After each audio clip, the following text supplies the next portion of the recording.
গরমে যখন বড়রাই কাবু, তখন ছোটদের অবস্থা একবার ভাবুন।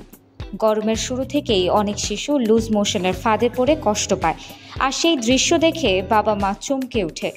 তবে এই নিয়ে বেশি দুশ্চিন্তা করবেন না, বরং সন্তানের পাতলা পায়খানা শুরু হলে তাকে কয়েকটি উপকারী খাবার খাওয়ান। এতে তাদের শরীরে ফিরবে এনার্জি, এমনকি ধীরে ধীরে কমবে পাতলা পায়খানাও।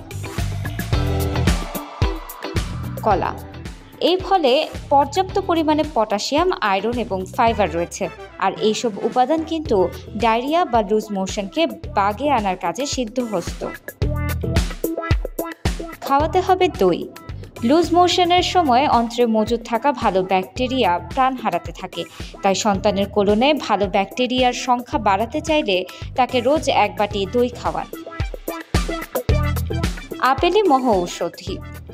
লুজ মোশনকে কন্ট্রোলে আনতেও বিশেষ ভূমিকা পালন করে আপেল, কারণ এতে রয়েছে পর্যাপ্ত পরিমাণে সলিউবল ফাইবার, আর এই উপাদান কিন্তু মলকে শক্ত করার কাজে সিদ্ধহস্ত।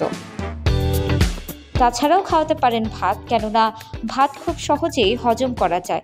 শুধু তাই নয়, এতে মজুদ স্টার্চের গুণে মেলে এনার্জি। লুজ মোশন হলে শরীর থেকে জলের পাশাপাশি খনিজও বেরিয়ে যায়, তাই এই সময় এমন পানীয় খেতে হবে যাতে দেহের পানির ঘাটতি যেমন মিটে যাবে, ঠিক তেমনি ফিরবে ইলেকট্রোলাইটসের ভারসাম্য।